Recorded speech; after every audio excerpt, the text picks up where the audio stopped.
वंदे मातरम। स्वस्थ समृद्ध परिवार निर्माण प्रयास में आज हम पहुंचे हुए हैं कोयरीपुर सुल्तानपुर जिले के उमेश चंद्र मिश्रा जी के घर पर, जहां पर उनके पुत्र की विवाह समारोह है।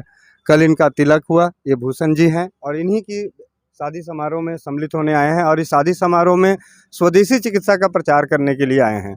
तो इसके लिए तो सबसे पहले कोटि कोटि नमन आपके पिताजी को कि उन्होंने हमें मौका दिया, और आपको भी धन्यवाद। और यहाँ पे जैसा कि हम देख रहे हैं कि ये आम का पेड़ है और ये आम में मजरी बिजौर बोर बोलते हैं लगा हुआ है।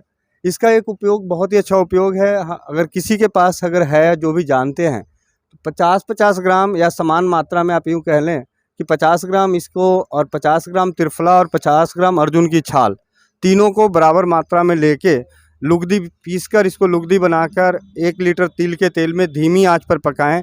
जब सारी चीज़ें जलकर काली हो जाती है और उस तेल को छान के रखते हैं और उस तेल को अपने बालों में लगाते हैं तो बाल काले हो जाते हैं।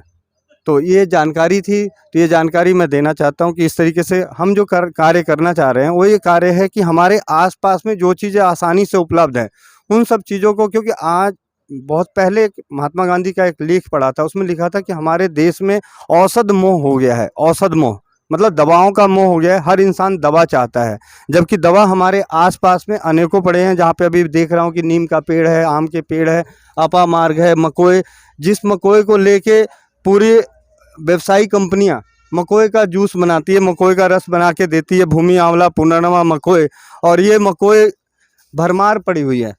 तो इसके अगर जिसके भी आसपास अगर मकोए के पेड़ हैं तो इनके फल नहीं लगे भी हैं, तब भी आप इनके पंचांगों को लेके कूट पीस के उसका रस निकाल के पी सकते हैं। इसको उबाल के काढ़ा बना के पी सकते हैं। इसको सुखा के रख सकते हैं कि भविष्य में जैसे सुखा के रख लिया तो बाद में हम इसका इस्तेमाल कर सकते हैं।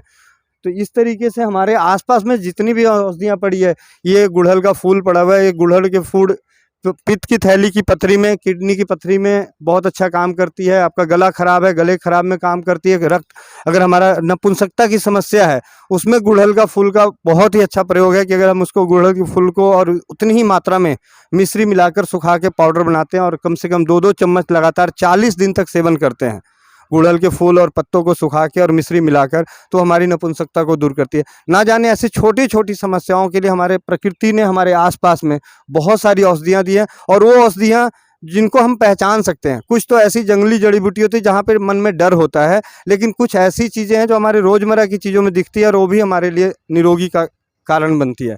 तो कम से कम एक भाई होने के नाते मेरी विनती यही है कि हम अपने आसपास की उन औषधियों के बारे में तो ज़रूर जानें जो हमारे आसपास में है और जिसे हम पहचान सकते हैं। मैं जंगली जड़ी बूटियों की बात नहीं कर रहा, क्योंकि वहाँ पे आपको किसी वैद्य की ज़रूरत पड़ेगी, लेकिन ये जो हमारे आसपास में है, पपीता है, आम है, गुड़हल है, ये हमारे पूर्वजों को भी मालूम है। और जो चीज़ हम एक सिंपल सी, एक साधारण सी भाषा, जिस चीज़ को हम खाना खाते हैं, जो हम खाने पीने की चीज़ें हैं, जैसे पालक है, पुदीना है, धनिया है, ये सारी चीज़ें हमारे भोजन के रूप में हैं। तो इनके औषधीय गुणों को भी जानना है और उनका प्रयोग करना है। यही एक प्रयास है हमारा कि हम अपने आसपास में सर्वसाधारण उपलब्ध जो हमारे रोज़मर्रा की चीज़ों में हैं, उनके औषधियों को, गुणों को जान के उनका किस तरीके से प्रयोग होता है, उस प्रयोग को जानकर अपने परिवार को स्वस्थ और समृद्ध बनाएं। यही हमारा उद्देश्य है।